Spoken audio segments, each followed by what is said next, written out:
Eagles. Eagles.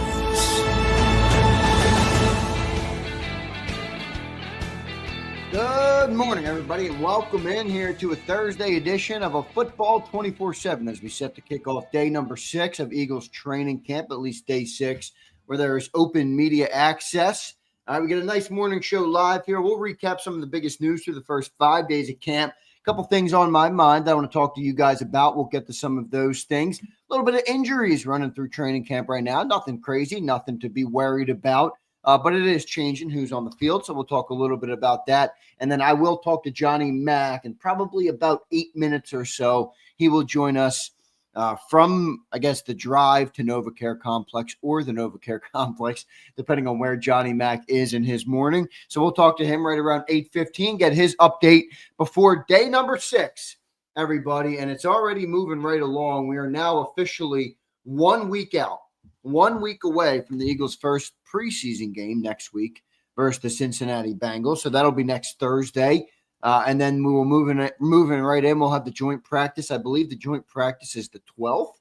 So the following week would be the joint practice, preseason game number 2, number 3. And then we'll be there, everybody. So it's already moving quick, man. It's already moving very quick. And a lot of good signs, in my opinion, coming out of training camp. A lot of good things you're hearing. Defense is playing, I think, maybe better than some people expected. I know it's just training camp, so you can't take it to the bank. It's not a check you can cash, but I do believe it's a good sign for where the defense is right now. Still some battles developing with the youngsters and even just corner safety. You know, where is Makuba going to be? Will he be back out on the field today? I think that's probably the biggest thing to watch this morning. Keely Ringo. What's Keely Ringo and Adoree Jackson getting into? Vic had those comments the other day about Adoree. It's he wants Keely to win the job. Now, will Keely go out and seize the moment? We will see on that. So still plenty of great things to talk about. Tyler Steen seems to have won the right guard battle, but we'll see if that gets shaken up at all at any point here in the future. And then optimism on the defensive line, as Moro Jomo has had one of the best camps of any Eagle so far, and Jalen Hunt has obviously gotten a lot of praise from his teammates. And anytime you get praise from teammates that are as good as some of the teammates who have talked about him, I think it's something you can think about. Right? I think it's something you can put in the arsenal. So all good right now in Eagles camp, and a lot of good things going on. I mentioned a little flurry of injuries, which has some impact on the battles at camp. We'll talk a little bit about those. And the biggest question's got to be what? The young safety for you? Is it young safeties, young cornerbacks? What do you see right now as, you know, going into day 6 would be the biggest questions on you for this team going into camp? I mentioned the injury effect. I want to name out some of those guys who are actually struggling with injuries. Terrace Marshall went down with a leg injury. Nolan Smith has been out with a concussion. He missed last practice. That's given more of an opportunity to guys like Josh Uche. And then we'll see if Ojulari can get on the field a little bit more. We talked about rookie safety Andrew Makuba. You know, we've talked about him a bunch. He's been out, so missed the last 2 days of camp. He got through day number 3. So 3 days of practice for Makuba until he went down, and then he's missed the last 2. We'll see if he returns today for a day number 6. All right, Danny Gray was released after he got a finger injury, I believe it was, at practice. So we'll see. They picked up Ife Adeyi to replace him. We will see what they do with him. And then Jalen Carter was out early. He has started to return now. I don't know if he's ever taken – I don't think he's taken full team reps, but he was a limited participant in day number 5. So we will see about that. So nothing crazy, nothing out of the ordinary in terms of, you know, you go into a football camp. There's going to be some injuries at a football camp, and that's just how it goes. I'm with Jimbo here, who says Makuba's got to get out there. Me too, Jimbo. I agree, brother. I agree, man. It's time to get out there for Andrew Makuba. This is not the time to be missing. Now, I'm not going to ask him to play through, you know, injuries if he's not ready to play, but, you know, you do worry about how that projects for the start of the season. This is a position that we've talked about all offseason. And look, I know people didn't like C.J. Gardner-Johnson, and some of the Eagles organization didn't like him, and the front office, or whatever the case may be, or whatever the reason might be for why they moved on from him. But, you know, I hope the ego didn't get in the way. I'll say that. All right. I hope the dislike for a certain personality doesn't get in the way of what your defense can be. Because right now, I haven't really heard or seen much about the safety position that would make me feel better about what we had last year than CJ Gardner-Johnson. So again, I know the guy was a headache at some point, but I mean, fuck, aren't we all a headache every once in a while? I got Prince in here. You know, Prince, I love him, but he's a headache every once in a while. You know, that doesn't mean I want to get rid of him.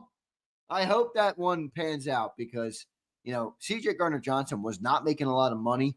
And now you have a big question in that secondary for a team that really wants to go and repeat as Super Bowl champs. So, look, headaches are headaches. Believe me, I deal with them all the time. All right. But certain headaches you have a little bit more tolerance to than others. Okay. So we'll see. We'll see what ends up happening there. But that is probably my biggest concern at this point. Ringo too. What's up, Joey Shakes? Good to see you in here, brother, from Twitter. Checking in over from Twitter. Joey, if that's the real you, I think it's the real you, but yeah, I expected you to come from YouTube, not Twitter. Joey, I saw some news that you lost your channel a little bit about. I'm not gonna lie to you, I was worried sick for you because I'm a YouTube. I got YouTubes like myself, dudes, or like yourself. So I was like, boy, that's like my worst fear. You know, you wake up and you're locked out of your YouTube channel. Fucking brutal. So Joey, hope you're doing good, brother. Hope you're enjoying camp so far. A lot of good ramp up going on right now on the bubble, or at least let's talk about another guy that I think has been very optimistic for this Birds team early in camp, and that's Jihaad Campbell. We've talked about him a lot, and I'm really, I mean, I don't think anybody expected. It was weird because we spent a first-round pick on the guy, and then all summer it was like nobody really knew. Is he going to be out there? Is he not? What position is he going to play? Is he going to be off the edge? Is he going to be in NASCAR sub packages? Is he an off-ball linebacker? Is he replacing Nakobe Dean? Like there was all these questions with the player, and I don't think anybody ever doubted that he had the ability to play. But I think we just had questions about what's your first rounder going to be. You know, you draft Quinyon Mitchell in the first round. It's like, all right, we got a cornerback. Jihaad was a little bit more of a gray area there, So I think overall he's been a very optimistic part of training camp right now, and I'm looking forward to that. Probably the biggest thing that I'm excited about coming out of training camp. I know it's early. I know you can't take all this stuff to the bank. I mentioned these aren't checks you can cash. All right, these are just empty promises for now. But Quinyon Mitchell, man, holy moly, does he sound like he's having a good training camp? I mean, you're getting reports from all sorts of beat reporters that he's locking down A.J. Brown. He's traveling all over the field, left side, right side. They're moving him. You know, me and Cilio talked about this yesterday. What does that say about Quinyon, that Vic is willing to want to move him around and travel with other teams' best players coming off of a team that they didn't move anybody last year? Now, maybe that's because Slay was older. Maybe it's because Slay was better. So you had two good corners on both sides. You didn't have to travel. And maybe Vic isn't as confident in Ringo, so he wants to move Quinyon around. But I think it says a lot that Vic has the trust in the second-year player to say, hey, I want you to start to learn this because that will open up what I can do in the defense. They're also cross-training the other guys in the cornerback room to be able to, you know, and move around as well. So we'll be following that part of it along as well. But I think Quinyon Mitchell has been a very positive coming out of training camp for the Birds so far. So we'll see about how day 6 goes today. Day number 5 in the books. They had the walkthrough yesterday and now back on the field today, back opened up to reporters, which means our man, John McMullen, will be down there today. He is down there, I believe, or maybe on the way down there. I got him in the green room right now. Let's go to our main man, John McMullen, joining me right now. Football 24/7 morning edition. J-Mac, how you doing this Thursday morning, brother? Good morning. Yeah, you're getting me from the car, so hopefully you can hear me. John, you sound good, brother. It's another day, another dollar for this football team. Day number 6 upcoming, John, and it's Michael Clay Day. They moved Tulo back. You got to fit the special teams coordinator in there every once in a while, Johnny Mac. I don't know if he's every other week or what, but Michael Clay Day, day number 6. What are your first thoughts, Johnny Mac, on it? Yeah, obviously the third phase doesn't get as much talked about. It's, you know, kind of frustrating certainly from Michael's standpoint, but I'm sure, you know, from the football standpoint, because we constantly talk about the depth chart and, particularly a receiver we've talked about a lot. Well, this guy's a better receiver. Why isn't he going to be on the team over a certain other person? And the answer is inevitably special teams, because you got to be able to help there. More interesting stuff than usual with special teams, because it looks like the Eagles are going to piecemeal the return game again. So you're going to have a kickoff returner. You're going to have a different punt returner. There was some thought that maybe Avery Williams would handle both of those jobs, but that hasn't really been obvious. In fact, I've seen him taking one rep as a punt returner, and that was really in a period where Braden Mann was practicing backed up, was trying to pin teams down with punts, so it was more of a coverage drill. Right. So he was just there to catch the football. I haven't seen him really in a legitimate rep as a punt returner yet. Still plenty of time, but a little bit surprising. And then, you have the new kickoff rules where the touchback is coming back to the 35, which I think makes it more realistic that teams will not just default to kicking the ball in the end zone, because that's big yards, John, starting from the 35. Yeah. Yeah, that is, and that's one of the reasons they didn't. That was the original rule proposal last year, and they had to move the touchback back to the 30 to get it passed. Right. And my prediction at the time was, well, everybody's just gonna.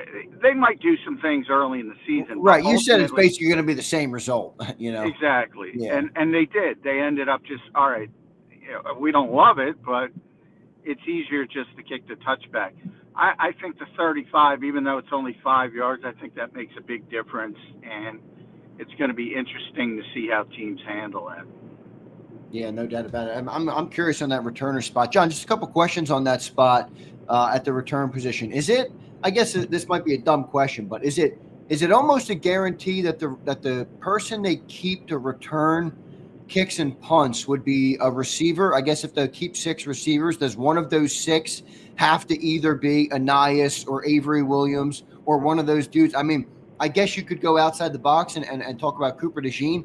That's not my favorite thing in the world. Where, or do they keep 5, 6 receivers and then in addition keep Avery Williams on another side? Kind of walk me through that, what that looks like, because I do believe that's where some of the roster construction can get challenging for GMs, and that's where Howie has to kind of make some moves and assess the board properly. No, it doesn't have to be a receiver. There's a lot. Isaiah Rodgers was one of the 2 main kickoff returners last year, so there are a lot of defensive backs that return kicks around the league.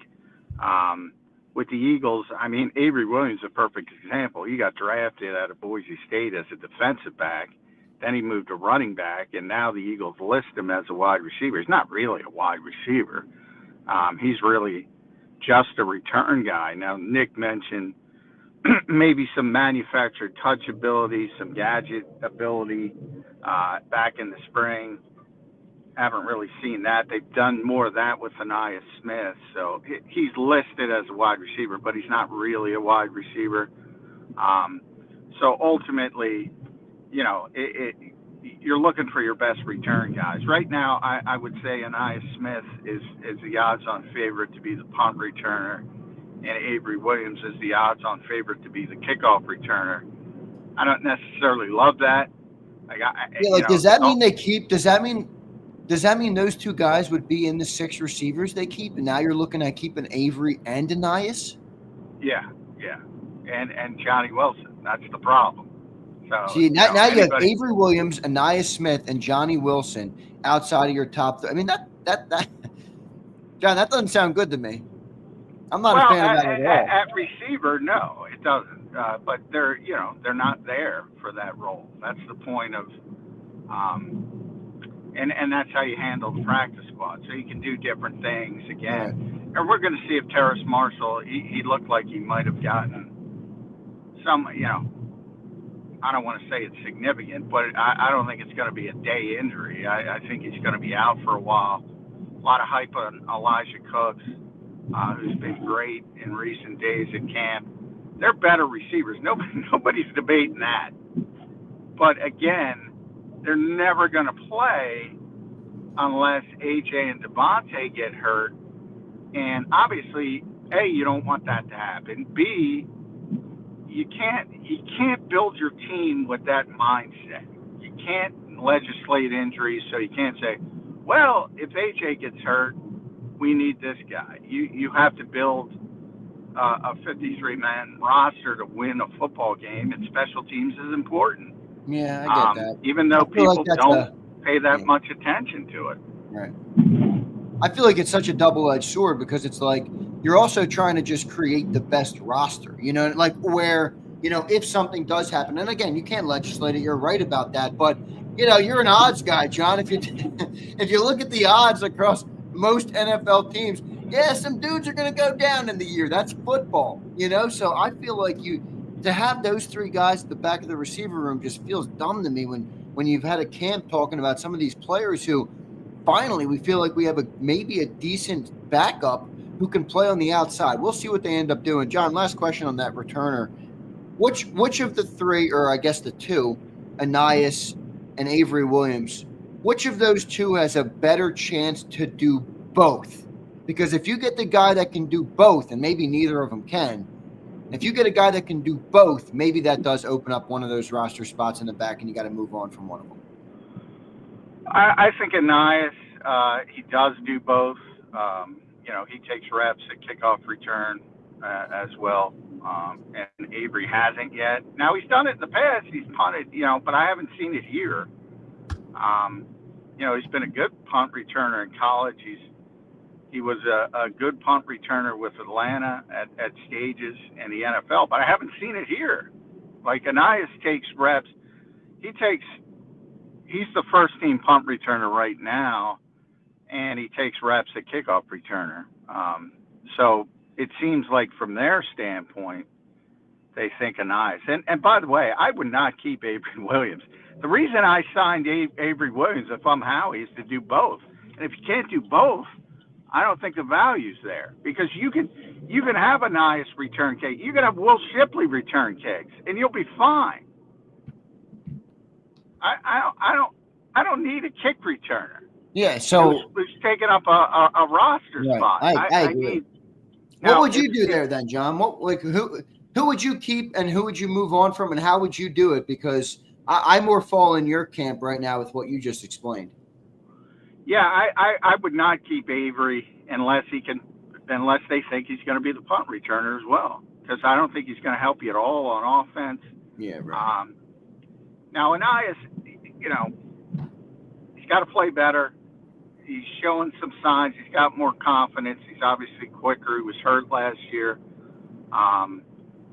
Coming in, struggled with his confidence a little bit. So he's gotten a lot better, but and he's done some nice things in one-on-ones. He's going to be here, and he's at least a legitimate receiver. And by legitimate, I mean he can play the position. Like Avery can't play the position. They're bouncing him around in two NFL cities, D-back, running back, wide receiver. Right. He's not a real wide receiver. Obviously, he can line up there. I say that. Anybody can line up anywhere. Can you do it effectively? Yeah, right. So to me, that's one that's mystifying to me, that I don't see the value unless he's doing both roles. If he's doing both roles and you're saving a roster spot, I think that's tremendous value. But that hasn't manifested itself yet, to the point where, as I said, now we're not there for walkthroughs. Maybe he's doing it in walkthroughs, which are important to the Eagles, but they've certainly hidden it to this point when we're there. We'll see what ends up happening with it. Johnny Mac. John, moving on just a little bit, getting off. We'll see what Michael Clay has to say about that. He's set to speak 9:40, right, John, this morning, right before practice at 10? Yeah, 9:40-ish. I always say. 9:30-ish, yeah. So we'll see when he comes out. John, what else as we go into day 6 here of practice for this team? You know, I brought up the injuries this morning, John, and I don't think it's a big deal. I mean, there's a lot worse injuries you're seeing around the league right now, but it's a little bit of a thing right now for the Birds. I mean, Terrace Marshall went down. Danny Gray got cut. Nolan Smith with the concussion a little bit. Devontae Smith was out for a couple practices. So there's a little bit of something there, and no concern for that on that for you, right? On the injury front? No. That's the modern NFL. Your key players, if they have a hangnail, you're not going to practice them. So, I mean, that's where you are with guys like Jalen Carter, who hasn't done any team drills to this point, but he is practicing. He is back doing individual stuff. Devontae Smith, had some back tightness. When they were forced to cut Danny Gray because he couldn't practice, and you need bodies because at some point, Terrace Marshall goes down. So I'd be shocked if he practiced today. So if you still had Danny Gray, he's out. If Devontae's out, that's 3 receivers. Right. And all of a sudden, AJ's got to take all these extra reps, and you're like, yeah, you don't want that. So, but there's nothing serious, and you've seen around the league already, torn ACLs, torn Achilles. The Eagles continue to have a sort of nice run. I don't want to call it luck because they work hard, and the training staff and the sports science staff, but there is an element of luck. Absolutely. Yep. Absolutely. And they've been very lucky for an extended period to the point you're looking up at the sky and waiting for the shoe to drop. Yep. No doubt. No doubt about it. Johnny Mac, good stuff there. John, let's move into that safety spot. First thing I'm looking for today, John, is Andrew McCuba on the field. I think he better get out there quick, John, if they're going to keep having that battle, or if he is going to be positioned to be a starter in week 1. I know it's still early. It's July 31st today. It's not even August yet, but that guy's got to be on the field, John. That's the first thing I'm watching is Andrew McCuba. Is he out on the field today? Yeah, I mean, obviously, the quicker he gets back, the better. He does need to play in the preseason. So if he misses a preseason game, that's going to affect him rapidly when you're talking about week 1. But, I don't think week 1 is that important, to be honest. As you saw last year, I think people should have seen with Cooper DeJean. I know people get hyper-focused on week 1. It's sort of like the opposite of the Super Bowl. Like, everybody's so worried about week 1. It's not that big of a deal. Now, you want him to get reps, and that's what'll set him back. Right. If he can't play in the preseason. But again, if he turns into a good player in week 3 or week 4, is it that big of a deal? I don't think so. But I get why people are hyper focused. If he's not playing in the preseason, he's probably not going to start week 1. Right. I don't know if I got as much confidence if he came in week 4. He'd be what Cooper DeJean became last year as a second. I'm not saying the type of player. I'm not saying the type of player. I'm saying, the goal isn't to be there necessarily week 1 at all costs. Right. It's to be. Yeah. So, I'm not betting on him being an impactful player like Cooper DeJean, and I still think there's a chance that Cooper's playing safety. I don't know how they're getting there, but I still think there's an opportunity that happens. There's a lot of moving parts, and Vic's just trying to figure out the best 5 guys to have on the field in nickel. And the luxury he has is he's got one guy who can play every position. Right. And that's a luxury. Because there aren't many guys who can do that. How many corners you think they're going to keep, and then how many safeties you think they're going to keep? I guess would be 6 corners and 4 safeties. They'll go heavier at corner because they have more, I think, more NFL-ready players at corner than safety. They kept, 5 last year, John? 5 corners last year?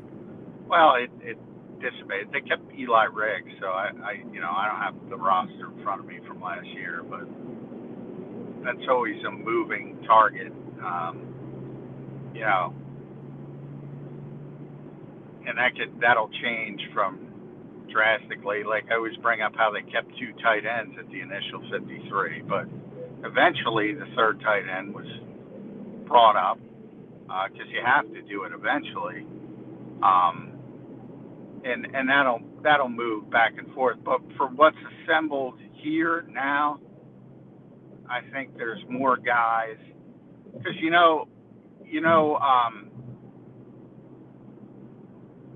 Quinyon Mitchell's going to be here. Kaylee Ringo's going to be here. Dory Jackson's going to be here. Mac McWilliams is going to be here. Eli Riggs is a guy nobody talks about. Yeah, I was going to say, there's a comment in the chat right now. Has he done anything? I haven't heard a peep on him, and I'm with him. We haven't talked about him once, John. Yeah, we've talked about him a little bit. He's playing pretty well,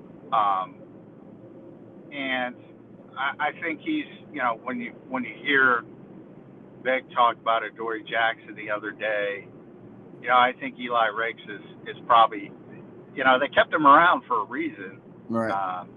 Now, at some point, it's hard to keep a guy because Eli's a guy they've kept who doesn't really help that much on special teams, and he's probably not going to turn into a great special teams player this year. So, at some point, if he's not going to be able to play at all, you got to move on. But I still think he's going to be here. So, and safety, they're just unless Maxon Hook or somebody like that comes on as an undrafted free agent,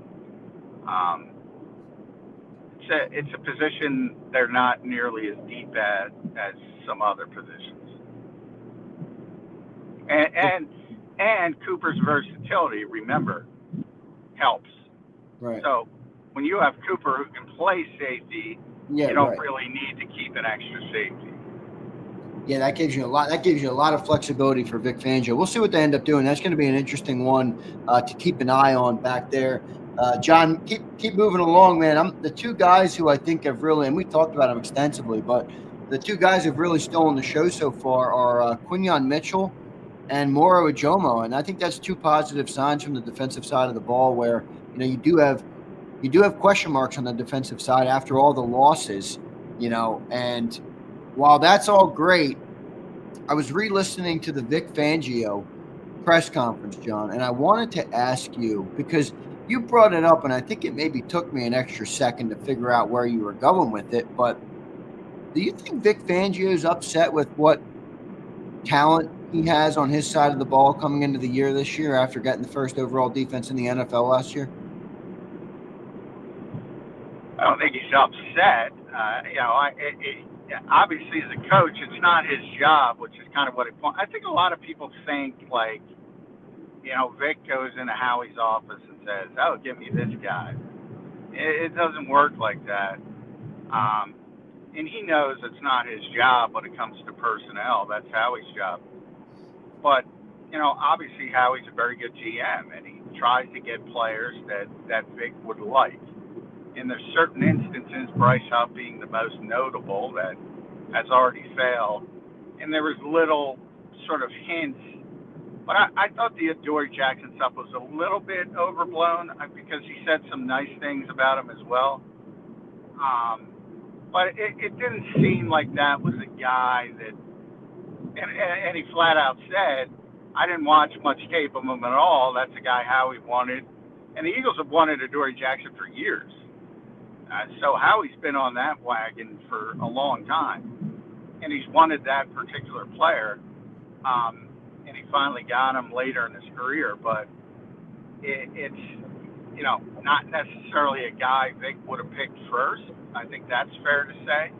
Sidney Brown's probably in that category. He was drafted before Vic was here.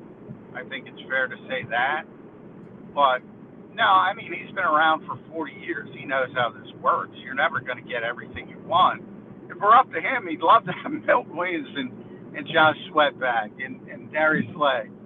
I'm not sure about CJ, but from a football perspective, he'd like to have CJ back. I mean, you always want good players. So, but he knows better than anybody because he's been around so long. He knows it's not possible.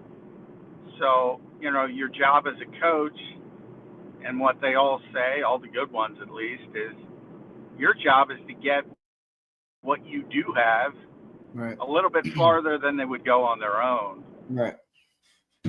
And, that's those are shifting sands every year, how much talent you have.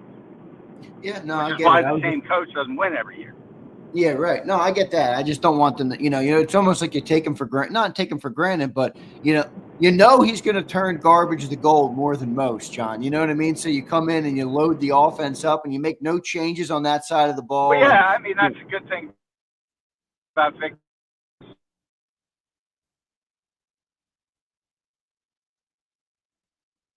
Damn, we're losing John. Oh, I lost you there, John. If you can just repeat that. Well, yeah, I'm going over. Yeah, you're going over the bridge. You're going over the bridge. I'm not going to get you till you're over. But hopefully I'm getting over. So hopefully you got me back. Yeah, I got you back now. But yeah, I mean, as far as Vic, yeah, I mean, I think he understands it, and his goal is just to get the players he does have just to a higher point than they would go, and he's going to be better at it than most of the other defensive coordinators. So that's the positive part from the Eagles' perspective. He's going to make the most out of what he has. Question is, how good is what he has? And there's some questions at corner and safety and especially edge rusher. That to me remains the biggest question. Yep, John. I mentioned Quinyon and Morrow Jomo. Fair to say those are the two clear winners so far in camp. I know there's probably some other guys you might throw into that, but is it still pretty clear those two are having great camps early right now? Yeah, I think, and when you factor in what he has to deal with every day, I think Quinyon Mitchell has been probably number one. Morrow's been great, but again, we put the caveat on it. He gets to go against Tyler Steen, who's, and Jeff Stoutland mentioned he had a good day, so he's improving. But, he's had some tough goes of it. And as we mentioned, the Eagles don't flip their defensive tackles that much, so, poor Ty Robinson and guys like that have been going against Landon and Jordan, and Morrow's feasting. But I do think, and BLG said it yesterday on the show as well, I do think he's a good player, but he's looked like a superstar, and I don't think he's a superstar. So I think part of it is who he's going against every day. But which could bring up a separate concern. Well, that's what I'm saying. I said that a number of times. You have to the context of like when you're a cornerback and you're going against AJ Brown every day and Devontae. Yeah, right. Smith, it's not going to be as good. Yeah. Yeah, and Quinyon has been good against that versus Morrow, who's been really, really good, but the competition he's going against is not all pro level like Jalix Hunt is going against, for instance, if you want to keep it to the defensive front. So I do think people fail to add that context in, and I try to do it, but sometimes it goes Well, John, we got to repeat ourselves a lot. That's just the nature of the business. All right, John, final thoughts here before I let you run. Michael Clay coming up 9:40, day number 6 on the practice field. What's first couple things that you're watching today? Take me inside the mind of Johnny Mack and your final thoughts here as I let you run and you can get down there to the NovaCare complex. Well, I think number one offensively is a clean practice because they were just a mess when we last saw them with the officials. The NFL officials are here this week, and I think Jeff McLean had 8 offensive penalties. I had 5, but I was doing some different things. I was looking at some one-on-ones with the running backs and the linebackers. So I didn't see every team play. He had 8 penalties on the offense in one practice, which I'm sure they got reamed out by the coaching staff because it was sloppy from their standpoint. So number one, they got to get back from that. And it seems like every year you have one of those practices where there's just flags all over the place and pre-snap penalties, and it's part of getting the timing back and things like that. I'm sure they'll clean it up, but they got to clean it up quickly because that was, of all the, and I say those practices happen every year, but not to that degree. It's very rare when you see that many penalties and that many pre-snap penalties. So that was not a positive sign, and that's got to get back. That's number one. Defensively, I don't think this is a reboot. I always talk about reboot days. The Eagles had a walkthrough, so I think a lot of people think, well, they didn't practice yesterday, so maybe there's some changes today. Well, in their mind, they did. The off day is Saturday this week, so that would be the reboot day. But I don't think you're going to see a lot of rebooting anyway, from the standpoint of until the first preseason game is over, because it's so early. I don't think you're going to make any drastic changes until after that, and then you might see some changes when it comes to the depth chart and see if guys are starting to distance themselves a little bit. Yeah. Johnny Mac, great stuff today, brother. We'll be listening to your questions today at the press conferences. We'll see what players speak. I'm kind of hoping Adoree gets to the podium just because I want to hear what he has to say. Well, Adoree just spoke the other day, so that's the timing, unfortunately.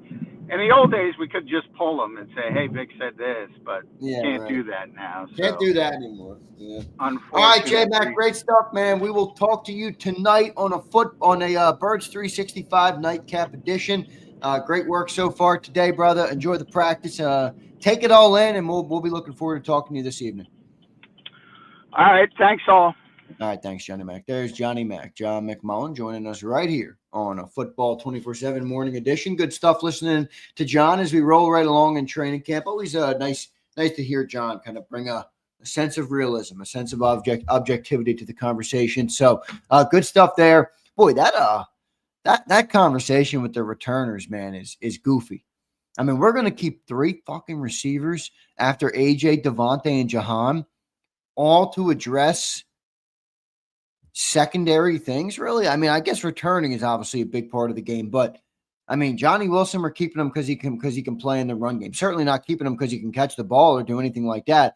I mean, Anias and Avery Williams to return kicks and punts. I mean, that's a complicated situation. And then you have a guy like Terrace Marshall, who's really having a great camp so far. I know he got an injury last time out on the field, but I mean, I was excited. I'm like, oh, good. We finally got a guy that if AJ and Devontae can't play every single game, we're not going to fall off the face of the earth, And now it sounds like, I don't know if he's even going to be here. You would think they would keep him, but I don't know. I mean, I understand where John's coming from. It's definitely could be a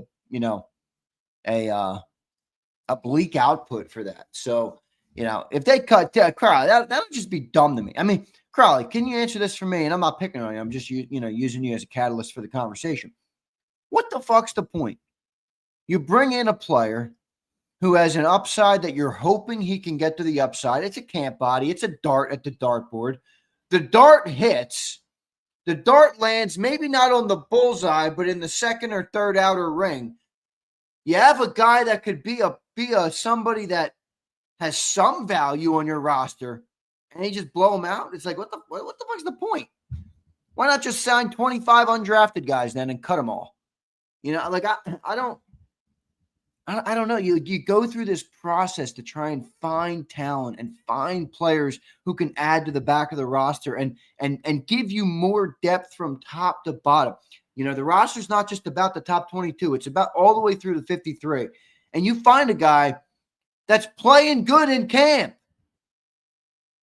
Guy can catch. He can run. He can play on the outside. He's a big body wide receiver, something we haven't had as a backup in the past. I don't get that. And now you're telling me we're going to keep Johnny Wilson, Anais Smith, and Avery Williams? By the way, I love Devontae and AJ, don't get me wrong, but they did both miss time last year, right? Both players missed time last year. Not crazy. I think 3 games for Devontae and 4 for AJ. I mean, I don't know. I don't get that. You're going to have 6 wide receivers and keep 3 of them that are gadgets?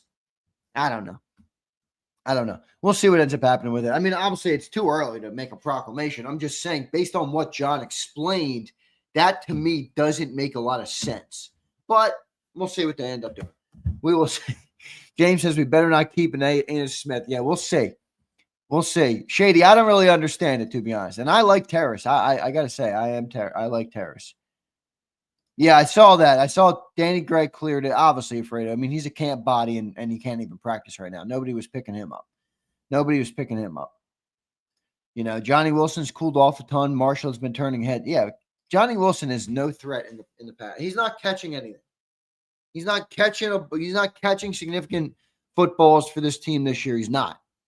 He's here because he can block in the run game, which, by the way, is, you know, you could make an argument that's more valuable than what Avery Williams would be if he was just returning kickoffs or just returning punts or vice versa, you know. But I said to John, you got to, one of those guys, they got to do both, okay? You got to do both. You can't do, I'm punts and I can't do kicks, or I'm kicks and I can't. Bullshit. You got to do both, or you're out of here. That's what I want. All right, get a guy that can do kicks and punts. Keep him as your 6 wide receiver. Done and dusted. Keep Johnny Wilson if you really need him in the running game, and then get a wide receiver that gives you a little bit of insurance if AJ Brown or Devontae Smith go down. I mean, remember, we're a running offense now. We've all embraced that as a fan base, as a team, and as an offense. Okay, we talk about how great it is. We talk about how nobody can stop our run game. I agree with you all. With that comes a more physical style of play for the wide receivers, which would, in theory, increase the likelihood that they could be in a physical battle that could result in an injury. I mean, A.J. Brown blocked more last year than, I don't know, poor A.J. Brown. This guy's fucking, I think A.J. Brown is legitimately, I think he's 1A in the NFL in terms of talent. I mean, he's got the size, the speed, the route running, the hands, the catch radius, the physicality. He's got everything. I don't think any receiver does one thing that much better than A.J. Brown. I mean, obviously somebody's gonna run routes a little better because they're smaller or shifty or whatever. But I think A.J. Brown's a top receiver in football. And this guy's he was with Derrick Henry. He comes to Philly. He's with Saquon Barkley. It's like, holy moly, this guy probably just wants to catch some footballs. Oh, it's funny. But we'll see. We'll see what ends up happening, man. We'll see what ends up happening. So I just don't get, Brandon says 0 reason Marshall shouldn't make it. I just don't get, like, the point of it, You bring him in because presumably you wanted to get more depth behind those guys, and then he plays good. He does what you want him to do in camp, and now it's like, all right, Avery Williams and Anais Smith. Oh, like, fuck that. That's stupid. Yeah, the ability to block with minimal bitching. It's true, Gary. AJ is the man. I agree, Shady. Quickly becoming one of my favorite Eagles of all time. Like, really quickly. Really quickly.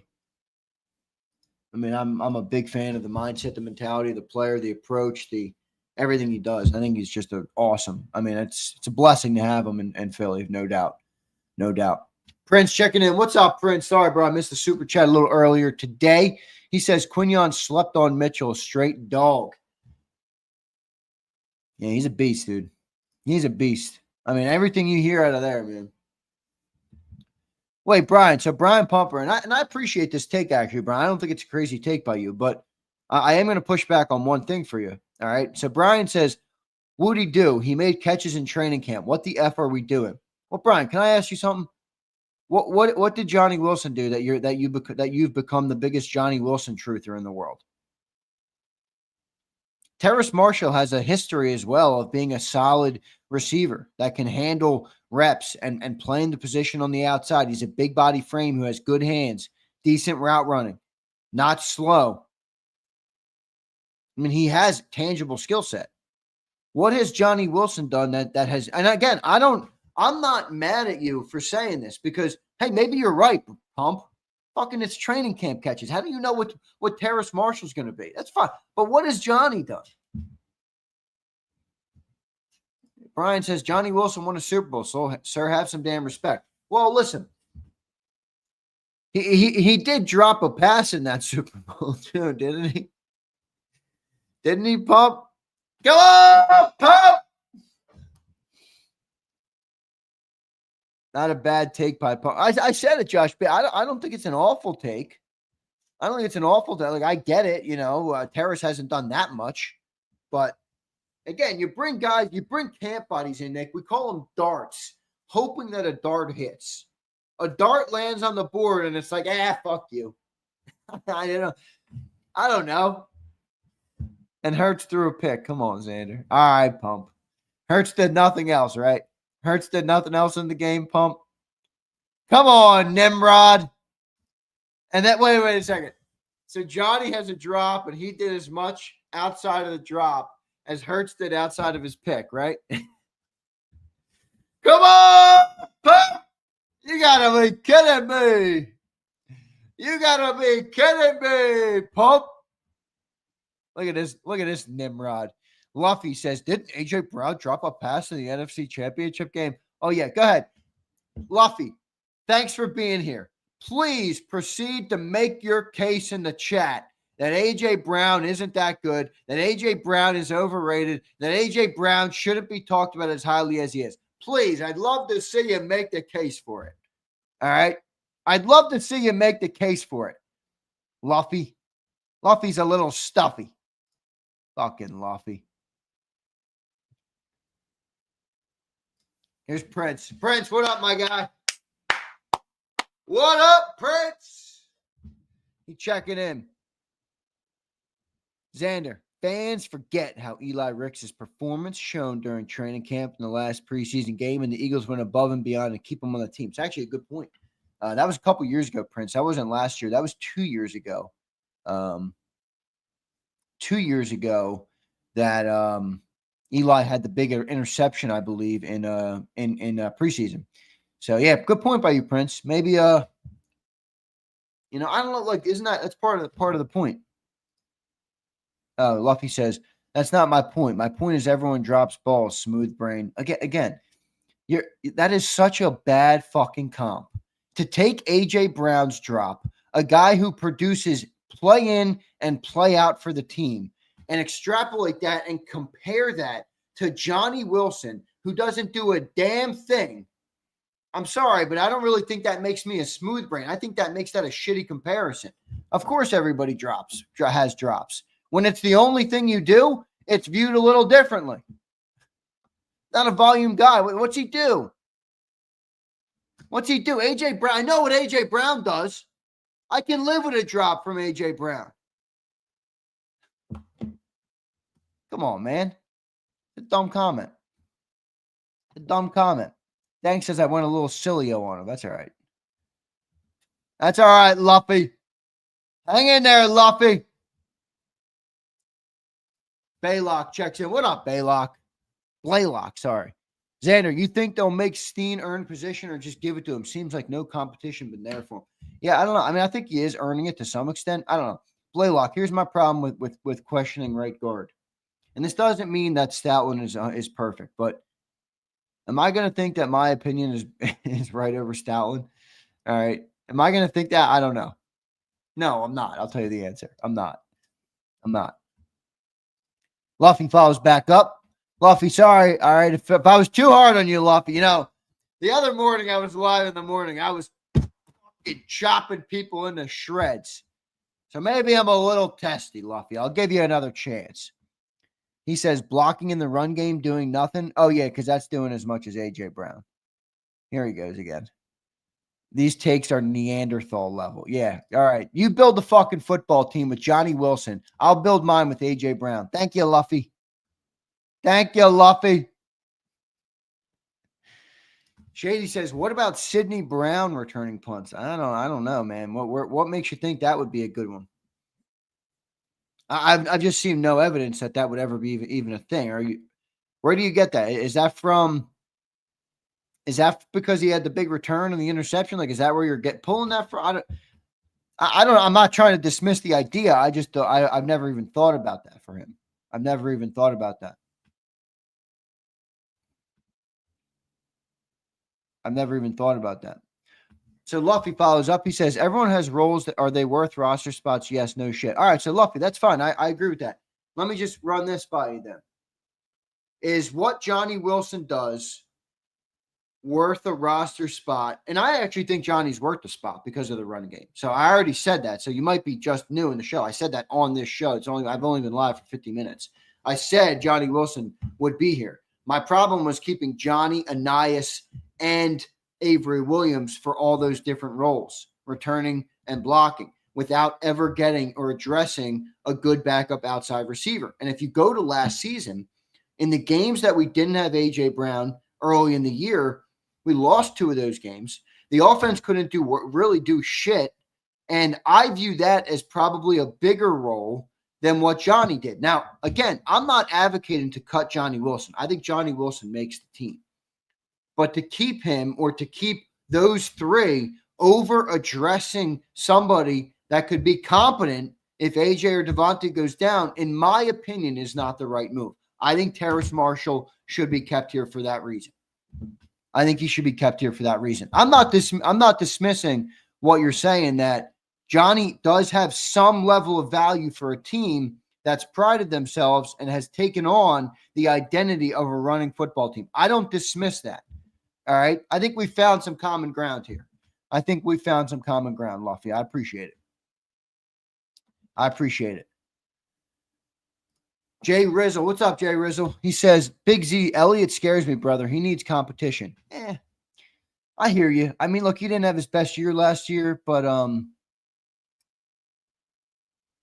don't know. I can't say I'm scared like you are, Jay Rizzle. I can't use those words. I'm sorry, I just can't. I feel okay about it.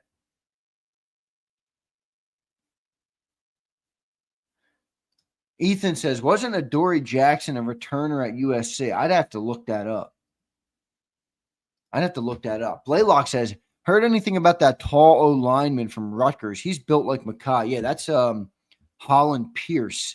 I haven't heard much, Blaylock. Here's the problem with him, because I actually think he could have a future in the NFL. Kind of what you said, especially with a guy like Stoutland, right? I mean, if there's an O-line coach in the league that'll, prep him for playing, it would be here. But dude, he's got such an uphill battle. I mean, you heard John on the show earlier this week said they have 14 NFL capable offensive linemen in this roster. 14. Now, he doesn't mean 14 starters. He means 14 guys that are actually competent enough to be on an NFL roster. Some of his reserves, obviously, as backups. But, dude, that's a lot. Now you're bringing in an undrafted free agent in that room. Like, remember, they spent 2 draft picks this year, Cam Williams and Miles Hinton. They got Drew Kendall, also a draft pick this year. They got Trevor Keegan from last year. You got Matt Pryor and Kendall Lamb. You got who's the backup? The Nick Gate, or no? Is that the backup center I'm blanking on?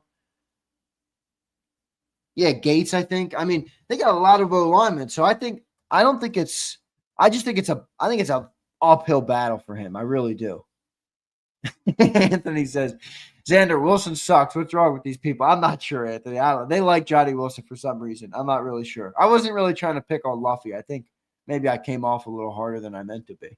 I wasn't really trying to pick on him. I was just trying to say that I don't really compare him to the other guys. Brian says Terrace Marshall is not competent. Well, maybe you're right about that.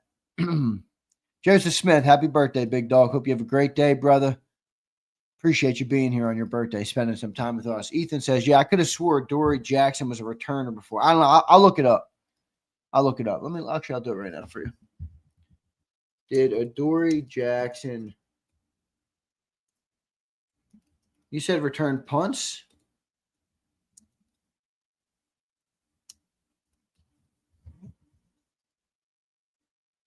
Yeah, that's correct. Wow. And the first headline I see, Adoree Jackson dazzles with a 55-yard punt return for USC. So good pull, Ethan.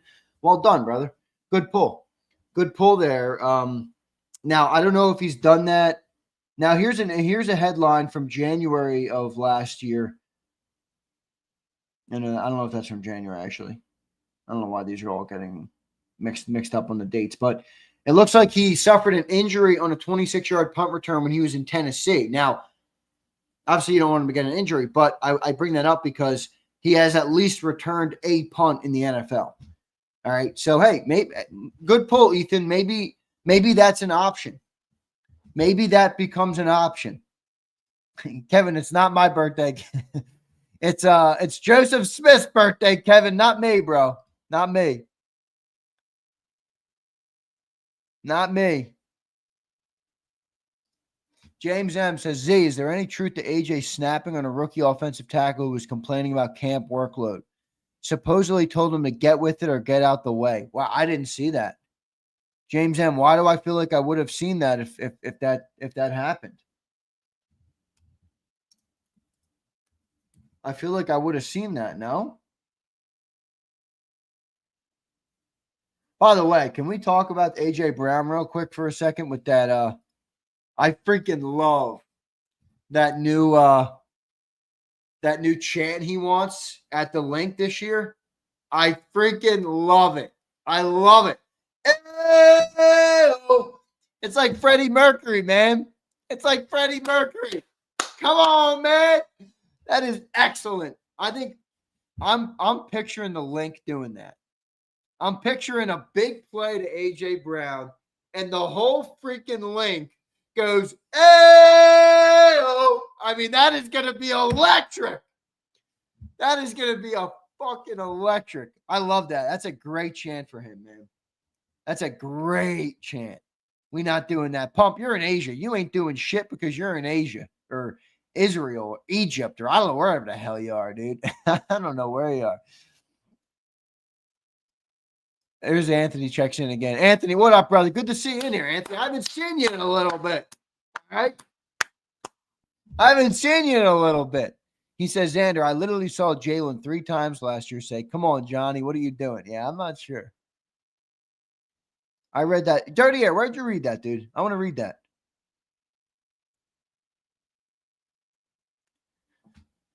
Where'd you read that? Let me know, because I'd like to read that story. I didn't see it. Like, I don't see it, you know, you type in AJ Brown. Normally when something like that happens, it's like dominates the news. Slagger says a better chant would be the same inflection with AJ. All right, let's try it. AJ. I don't know. I think O's always going to sound better, Slagger, because of Freddie. Because of Freddie. But why did he choose O? It's because of Always Open, right? It's Always Open. That's like his nickname, I guess he calls himself.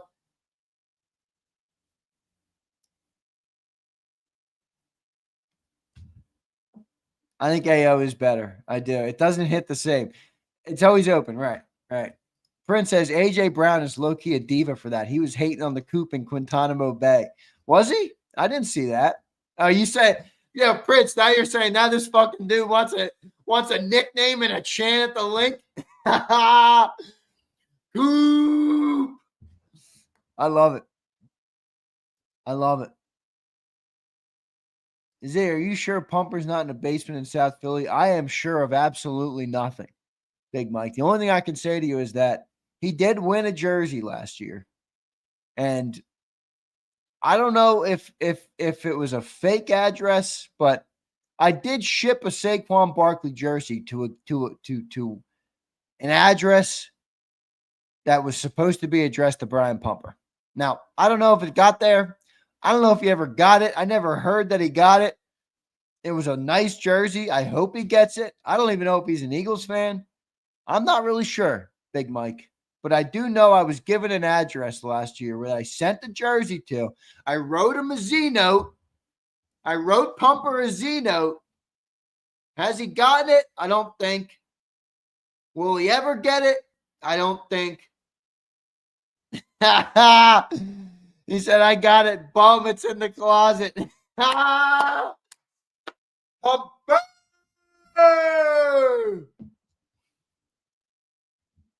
I won't tell you anything about Pumper because I respect him and I don't like to give away anything people don't want to know, but he's not a Philly guy, I'll tell you that. All right. It's not like I hand delivered it to an address up the road. All right. No Philly guy around here. Shipping that thing to the other side of the planet. All right. Send him a Hurts jersey. Dirty Air, I thought about it. I didn't have any at the time. Izzy B says she's still mad she never got a Z note. Izzy B, you're a member. I see you got the membership, that badge there. Thanks for being a member. Maybe you'll win one this year. I got to re-up on my Z notes. I'm out of the actual pamphlet, the cards I used. Philly to Chicago, checking in. What's up, brother? Good to see you in here. Slagger says, for all the OGs in here, the original Coop-style chant was the Baltimore crowd when Boog Powell hit a boog or boog. All right, Slag. Good context there. Prince says, Zander is the only person who truly knows who I am, somewhat. Prince! You know, I love you, Prince. I appreciate you, bro. I appreciate you, Prince. Brian Bummer says, I was burned in Jersey, asshole. Yo, Pup! Come on, Pup! That's funny, man. That is funny. Fleming says, I got a Z note. It made my balls tingle. Pause, no diddy. Zander cussed me out of my Z note. Nah, because Prince, wait a second. Prince wins this giveaway last year, and he tries to be this fucking macho dude, macho anonymous dude in my chat, and he goes, I don't want a Z note. Don't write me in here a written note. My name's Prince, and I'm too macho to read a note from another man. And I proceeded to write, yo, Prince, fuck you, Prince.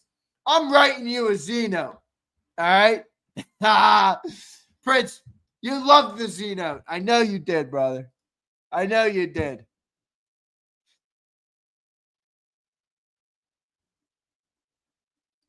Well, I don't know why you sent your address in the chat. You could have just sent it to me in my email. All right, Monkey. That's a weird comment. I'm not reading that. All right. I'm getting out of here soon. Good show this morning. Fun show. 1 hour show. Good conversation with Johnny Mack. Actually, let me just do some production on the fly, guys. Give me 1 second. I got to pull that interview to post it up. Last day of July. Last day of July for the YouTube people out there. You know, you grind a little extra on these final days because that monthly check. All right. You got to boost up that monthly check as much as you can. Especially coming out of July. Let me pull this interview. Just give me 1 second. A little production on the fly. I think so far it's been a pretty good training camp. I think it's been like a pretty optimistic training camp. Nothing crazy, but nothing on the negative side either. I mean, I rattled off the injuries that I said there's a couple of injuries that maybe bring minor concern, but even there, I mean, nothing crazy, nothing crazy at all. So overall, in a pretty good spot for this team, at least I think. J-Mac interview. There we go. I'll pull that, post that up on the channel at some point. Thanks for bearing with me on that. Ryan, what's up, brother? Darius, appreciate you being here. Bud. Oh, yeah, but MLB trade. Oh, what'd you guys think? What'd you guys think of the Phillies trade? Johan Duran picked up for the Phillies. I got thoughts on this. I have thoughts on this. I saw some people bitching that the Phillies gave up 2 young prospects. And I'm like, so what's the alternative? You keep these young dudes, the top 100 upcoming I get it, but like keep them and never address getting a closer and then maybe risk potentially getting bounced in the playoffs this year because you don't have the right pitchers. Like, I don't know, man. Like, I'm an all-in guy. Like, you got a team right now that could potentially go and win. You're worried about Eduardo Tate? I mean, fuck, I get it. He's a decent prospect, but you can't get good players without giving up something. You know, go for it. Go for it. Get the pitcher. I liked it. No, they didn't deal Painter. They made a move, Dirty Air. I'm not sure if you saw it. So they traded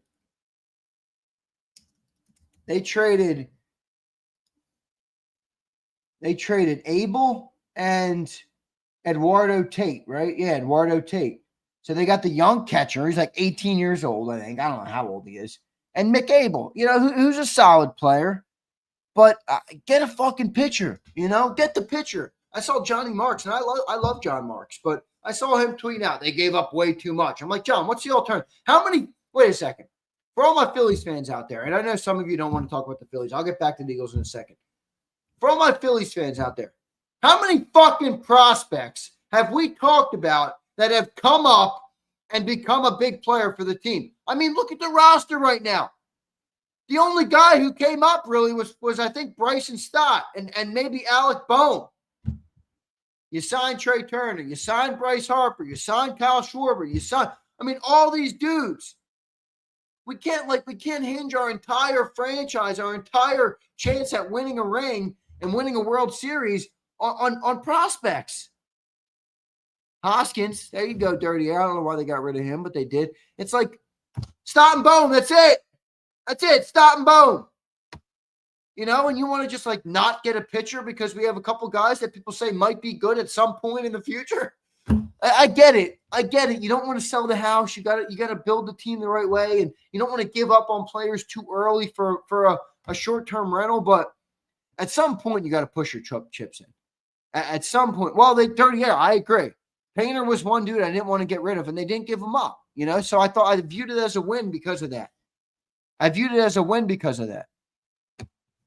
So, DC, you're right about this. Phillies don't have one 300 hitter in the lineup. If they go cold, as happened in the past, we're effed. Well, welcome to the Phillies, dude. That's the brand of baseball they play. That's the brand of baseball they're taught to play. They're not a small ball team. They don't want to be a small ball team. I think they should be more of a small ball team. I think they have great hitters to be a small ball team. But Slager's also right. The league has about 2,300 hitters total. I mean, yeah, you're not gonna flood a roster with 300 hitters. I still would like to see a little bit more small ball. You know, constantly swinging for the fences. It's like, all right. To your point, though, DC. To your point, boy, you get cold. You're boom. Like the last two games of that Diamondback series a couple years ago. You come home up 3-2, coming back to Philly with 2 straight games. You got to win one of them to close out the series, and you fucking choke it away to the Diamondbacks.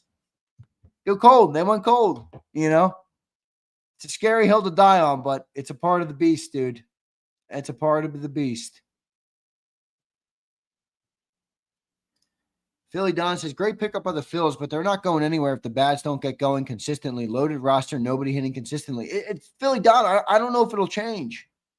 I don't know if it'll change, dude. Like, I don't think they're playing the style of baseball that lends to consistent hitting. They're just a streaky team. I feel like they're always going to be. I don't feel like that's going to change. Let's just hope they get hot at the right time in the postseason, man. And if they don't, if they get streaky, boy, you better hope all these starting pitchers we got have just jam after jam after jam after jam, because that's what you're going to need. All right. I think it was a good trade yesterday. I do. I thought it was a good trade.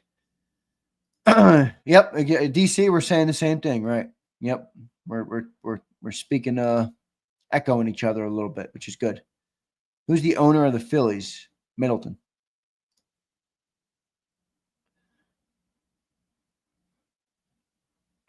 So we'll see. All right, everybody. Great show this morning. Appreciate everybody for being here. What's up, Balenci Bry? I keep calling you Bray. It's just, spelt that way. Good to see you, bro. Appreciate you being here. Shady, thanks for being here this morning, brother. I saw you bitching this morning, Shady. It's like top of the morning and Shady's in here. Do you start every show late on purpose? Shady, I think we got enough content flowing on the channel. Okay? Take a deep breath, big guy. Couple minutes won't put you in the grave. All right? Couple minutes, we'll put you in the grave. Update on NOLA. I'd have to look. I'm not sure what it is, dude. Slagger checking in. What's up, Slag? Aside from the obvious need for a closer, people are not focusing on the fact that this is not a summer rental for those two guys. The guy is signed through next year. It's true, Slagger. It addresses a need on a little bit of a longer term than just this year. You know, how old is Johan Duran? He is 27. He could be here for a bit, dude. He could be here for a bit. I don't know if they'll sign him after next year, but, you know, a pair of top 100 prospects, I'm like, good. So the word prospect is like potential. The word prospect is like potential, you know, means you haven't done it. So we'll see it. We'll see it. All right, everybody. Love all you guys. Appreciate all you guys. Thanks for being here. Don't forget to hit the like button this morning. All right. We'll follow along on camp. Kevin Patullo is not Kevin Patullo. Sorry. Michael Clay, the special teams coordinator, is coming up in about 23 minutes from now. So we'll see how that goes. They're back on the field today, and then they also have practice tomorrow. So we'll have a nighttime show tonight, Birds 365 from 6 to 8 p.m. Looking forward to doing that with Johnny Mack. Appreciate you all being here. Hit the like button. And I'll see you next time, everybody, here on JAKIB Sports. Thanks, everybody. EAGLES, Eagles.